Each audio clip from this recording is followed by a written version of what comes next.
Hello everyone, नमस्ते। सन्चै हुनुहुन्छ? आज चाहिँ एउटा छोटो मिठो ब्लग। आज चाहिँ दाइको अफिसको कामले आज चाहिँ हामीहरू बनौरी खाद्री भन्ने ठाउँमा जाँदैछौँ। अनि दाइले स्कुटी चलाइरहनु भएको छ अनि म चाहिँ पछाडि बसेर ब्लगिङ गरिरहेको छु। ठ्याक्क तुलसीबाट हिँडेर हात्तीखोला चौकमा आइपुग्यौँ।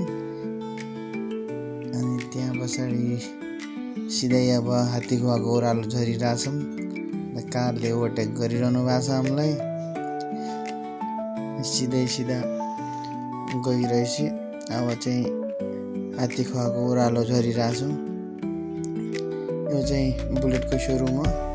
तुलसीपुरमा बुलेटको सोरुम पनि छ। हात्तीखोलाको ओह्रालोमा पर्छ। यो चाहिँ हामी हात्तीखोलाको ओह्रालो झरिरहेछौँ। यो चाहिँ हाम्रो दिपक अङ्कलको होटल हो। अनि जाने क्रममा सिधै बाटो झरिरहेछौँ। यस्तै हो, कहिले कसो घर बसिरहने भन्दा यसो घुमौँ कतै जाऊँ भन्ने मन हुन्छ।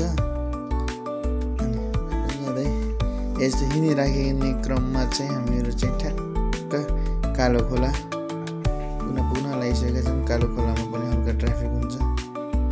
कालो खोला चाहिँ पर्सिने आउनु लागेको छ। यसो आफ्नो फेस पनि देखाइदिनु पर्यो। मैले बनाइरहेको छु। यो अब चाहिँ पर्सिनीको ज्ञानज्योति बोर्डिङ स्कुल हो। अनि बाटो चाहिँ राम्रो छ। अब यो जाने क्रममा यो चाहिँ जङ्गलको बाटो। मलाई त यो बाटोबाट चाहिँ मलाई कति मन पर्यो।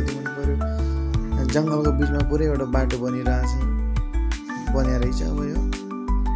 अनि यसो आफूलाई पनि देखाउनु पर्यो। जङ्गलमा हिँड्दाखेरि दाइले स्कुटी चलाइरहनु भएको छ। यसो आफ्नो पनि फेस रिभिल गरिहाल्नु पर्यो। ब्लग गर्ने मै हो। कपाल सपाल मिलाउनु पर्यो। यसो हिरो सिरो गरेर देखाउनु पर्यो। हिरो त हिरै हो। अनि अब गइरहेछौँ हामी सिधा।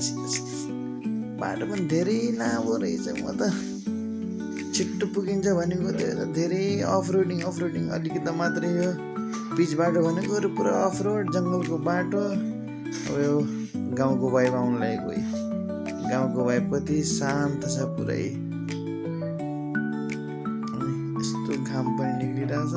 अनि त्यसैको बिचमा पानी पर्न लाग्यो। अनि पानी पर्दाखेरि हामीहरू चाहिँ हाम्रो दिदीको घर छ मिना दिदीको घरमा बस्यौँ। हामीहरू चिया खायौँ, पानी हेरिरहेको थियौँ। मसिनो पानी परिरहेको थियो।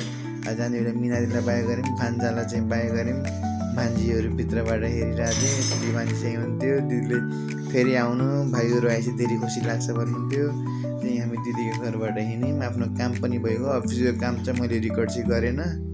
चाहिँ अफिसियल काम थियो, त्यहाँ रेकर्ड गर्ने कुरो भएन। अब चाहिँ हामीहरू घरतिर लागिसक्यौँ। टमाटरको खेती रहेछ यहाँ यस्तो राम्रो। अब आउँदो दिनमा यहीँको फ्रेस टमाटर खान पाइन्छ होला। अब यो बल्ल अफ रोडिङ सक्यो। अफ रोडिङ पनि हो त भइहाल्योमा त। पानी परेर बाटैभरि भिजा छ पुरै।